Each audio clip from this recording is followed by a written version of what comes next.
আসসালামু আলাইকুম। আমি আপনাদেরকে আজকে এমন একটা মসজিদের কথা বলবো যে মসজিদটি তৈরি করছে একটা হিন্দু রাজমিস্ত্রি। আর এটা কিন্তু একটা ঐতিহাসিক মসজিদ, আর এই মসজিদটাকে নিয়ে অনেক কাহিনী রয়েছে।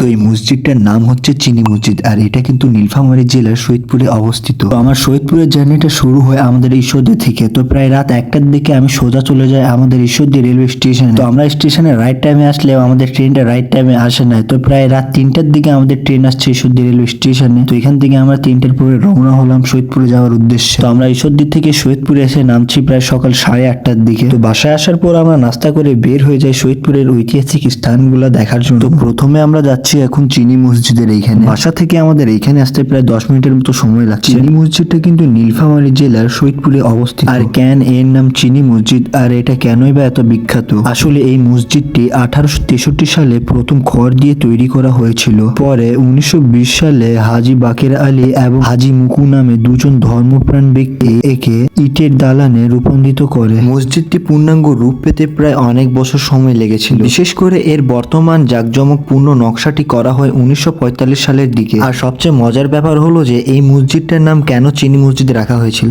আসলে এর দেওয়ালে কোনো চিনি ব্যবহার করা হয়নি, বরং এটা তৈরিতে ব্যবহৃত হয়েছিল চিনি মাটির টুকরো এবং রঙিন কাচের ভাঙ্গা অংশ, এবং এই বিশেষ পদ্ধতিকে বলা হয় চিনি টিকিরি কাজ। এই মসজিদটি তৈরি করার সময় কলকাতা থেকে অনেক দক্ষ কারিগর এনে এই সূক্ষ্ম কাজগুলো করা হয়েছিল। এর দেওয়ালের দিকে আপনি তাকালে দেখতে পাবেন অসংখ্য ফুল, লাল পাতা এবং জ্যামিতিক নকশা। এবং এই চিনি মসজিদে প্রায় 27টি মিনার আছে, যার মধ্যে 5টি বড় মিনার। এবং এই মসজিদটির বিশেষত্ব হলো যে রোদে পুড়লে এই চিনি মাটির টুকরোগুলো ঝিলমিল করে উঠে, যা দেখতে অপূর্ব লাগে। এবং এর ভিতরের অংশটাও কিন্তু বাইরের মতো সুন্দর এবং শান্ত। এই মসজিদটি তৈরি করার সময় এলাকার লোকেরা মসজিদটি নির্মাণের লক্ষ্যে একটি ফান্ড গঠনে উদ্যোগী হয়। এরই প্রেক্ষিতে স্থানীয়রা তাদের মাসিক আয়ের এক অংশ দান করে মসজিদ নির্মাণের জন্য একটি ফান্ড গঠন করেন, এবং এরপর শুরু হয় মসজিদ নির্মাণের কাজ। লোকে মুখে শোনা যায় যে শঙ্কু নামের জৈনিক হিন্দু রাজমিস্ত্রি দৈনিক 10 আনা মজুরি মসজিদ নির্মাণের কাজ নতুনভাবে শুরু করেন। স্থানীয় এলাকাবাসী স্বেচ্ছাশ্রমের মাধ্যমে তাকে সাহায্য করতে থাকে। আর এই মসজিদের সৌন্দর্য বাড়ানোর জন্য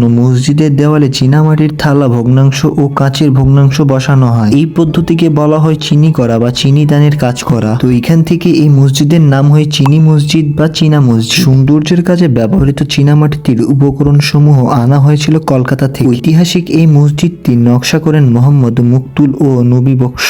মসজিদের অন্যান্য কারুকার্যতে সত্যি মুগ্ধ হতে হয়। মসজিদের দেওয়ালে অঙ্কিত ফুলদানি, ফুলের ঝাড়, গোলাপ ফুল এবং চাঁদতারা সহ নানা চিত্র রয়েছে। এবং এই মসজিদটির তৈরিতে অনেক মার্বেল পাথরের ব্যবহার করা হয়েছে। এই মসজিদের সৌন্দর্যে মুগ্ধ হয়ে অনেক পর্যটক আসে এখানে ঘোরার জন্য। আর আপনারা যদি নিশ্চয়ই চিনি মসজিদটি না দেখেন তাহলে এর সৌন্দর্য আপনি উপলব্ধি করতে পারবেন না। এবং এই মসজিদের পিছনে রয়েছে খ্রিস্টানদের প্রাচীন একটি কবরস্থান, এবং এই মসজিদে প্রায় 243টি সংকরমর্মের পাথর ব্যবহার করা হয়েছে। এবং এই মসজিদে ছোট বড় 32টি মিনার সহ 3টি বড় গুম্বজও রয়েছে। এই মসজিদে একসঙ্গে প্রায় 5 শতাধিক লোক নামাজ আদায় করতে পারবে। আপনারা যদি এই মসজিদ সম্পর্কে আরো কিছু জানতে চান তাহলে জিমিনি অথবা চ্যাটজিপিটি গিয়ে জানতে পারবেন। আর আমি এই মসজিদের অনেক তথ্যই জিমিনি থেকে সংগ্রহ করছি। তো এখান থেকে ঘোরাঘুরি করার পর আমরা সোজা চলে যাই খ্রিস্টানদের চার্চের এইখানে। সৈয়দপুরে কিন্তু প্রাচীনকালের অনেক কয়েকটাই গির্জা রয়েছে। সৈয়দপুরে যে গির্জাগুলো আছে সেগুলো নির্মাণ কাজ শুরু হয় মূলত ব্রিটিশ আমলে, প্রায় 1800 সালের মাঝামাঝি বা তারপরে শুরু হয়েছিল। রেলওয়ে ওয়ার্কশপ প্রতিষ্ঠানের পরে এই গির্জাগুলো তৈরির প্রয়োজন হয়। ওই সময় রেলওয়ে ওয়ার্কশপের কারণে প্রচুর খ্রিস্টান শ্রমিক ও কর্মকর্তা বসবাস করতে আসেন, আর তাদের জন্য গির্জাগুলো তৈরি করা হয়। সৈয়দপুরে মূলত 2টাই ঐতিহাসিক গির্জা রয়েছে, এবং ওই 2টাই গির্জা ব্রিটিশ আমলে তৈরি করা হয়। তো সব জায়গায় ঘোরাঘুরি হয়ে গেলে আমি এখান থেকে সোজা চলে যাই বিয়ে খাওয়ার জন্য, কারণ আমি সৈয়দপুরে আসছিলাম বিয়েতে। তো এখানে বিয়েতে আসার পর দেখলাম যে আমি গেটের উপর এখানে মারামারি হচ্ছে।